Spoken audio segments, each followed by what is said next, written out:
Okay, let's unpack this. We're looking at a scenario that feels, well, incredibly close to home right now. This escalating 2025 Iran-Israel conflict. Our mission today really is to cut through all the noise, get past the daily headlines. We want to pull out the critical insights from the sources you've given us. Think of this as your shortcut to understanding what's really going on. The global stakes are huge here. We're drawing from some pretty detailed excerpts. They lay out a specific chain of events, actions, reactions, and the global shock waves that follow. Yeah, and what's fascinating here, and frankly quite alarming, is just how fast this specific conflict seems to morph. It starts looking like a regional thing, right? But the sources show it quickly becomes something bigger, almost a proxy battlefield for, global powers. And that immediately raises the stakes for everyone, everywhere. Right. So let's zero in on that flashpoint described in the sources. We're talking June 2025. The scenario starts with the U.S. launching these massive airstrikes, very precise, hitting Iran's nuclear facilities. Fordo, Natanz, Isfahan are mentioned specifically. These are the deep underground sites. And these weren't just any strikes. The sources say stealth B-2 bombers were used. And they used these enormous 30,000-pound bunker buster bombs. Designed specifically for fortified buried targets. So given that kind of, overwhelming force, did the sources suggest the U.S. expected Iran's response, or were there a rapid retaliation, a surprise? That's a really key question.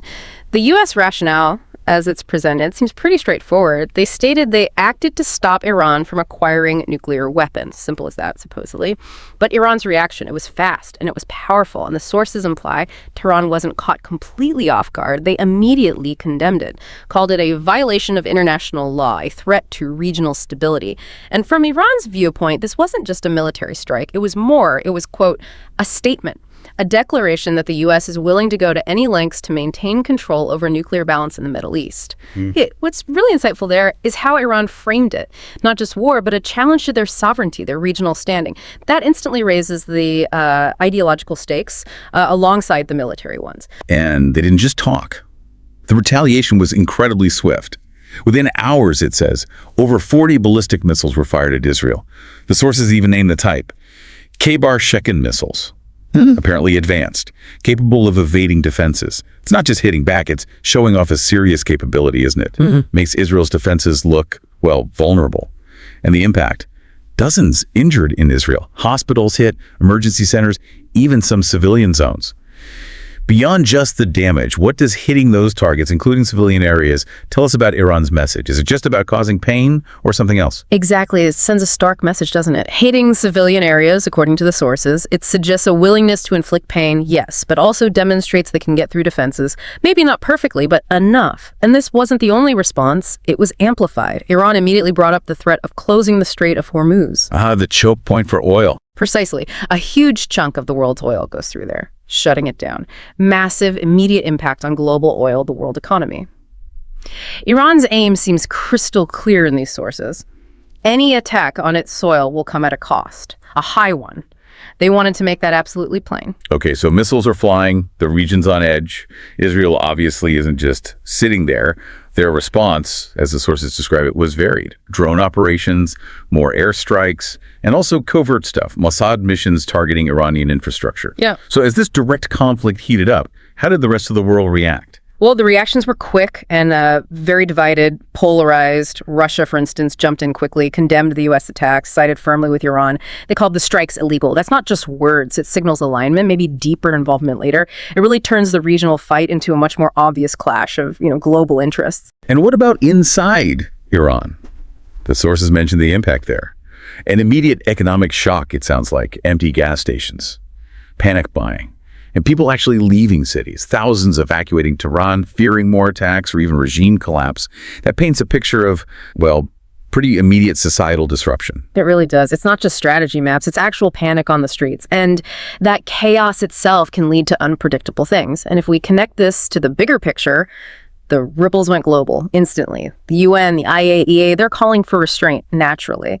Oil prices surged, stock markets got shaky, experts warning of a wider regional war if things didn't cool down fast. This really reinforces that idea you mentioned earlier. It stops being just Iran-Israel very quickly. It forces other big players to show their cards, reveal alliances, could reshape the whole geopolitical map almost overnight. Right. And then there's this really alarming part the sources bring up, the potential for Iran to actually withdraw from the NPT, the Non-Proliferation Treaty.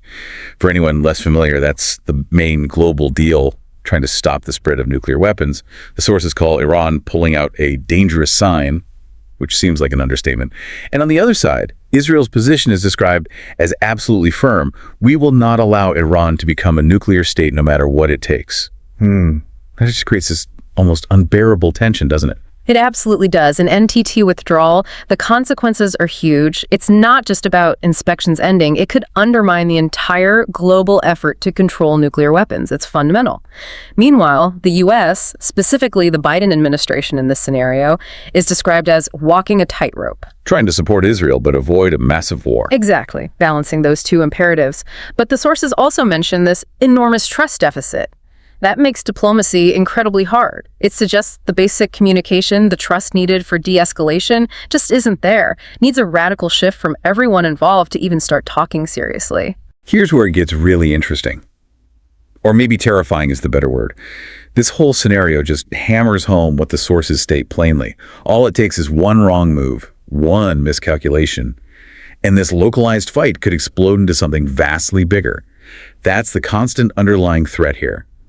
So what does this all mean for you? Try and make sense of such a volatile world. We've walked through the trigger, the specific actions, the immediate, sometimes brutal reactions, and how quickly the consequences spread globally from just one flashpoint. This deep dive really highlights, I think, just how interconnected everything is, how a conflict that seems localized can send shockwaves across global markets, alliances, affect millions far away almost instantly. It shows the fragility of peace, certainly, but also this deep global interdependence. And maybe it leaves us with a final thought, something to chew on. Beyond just this crisis, what could a scenario like this mean for the future of nuclear agreements like the NPT? And how might it permanently redraw the map of global alliances and rivalries for years, maybe decades to come? It's definitely a situation that bears watching closely.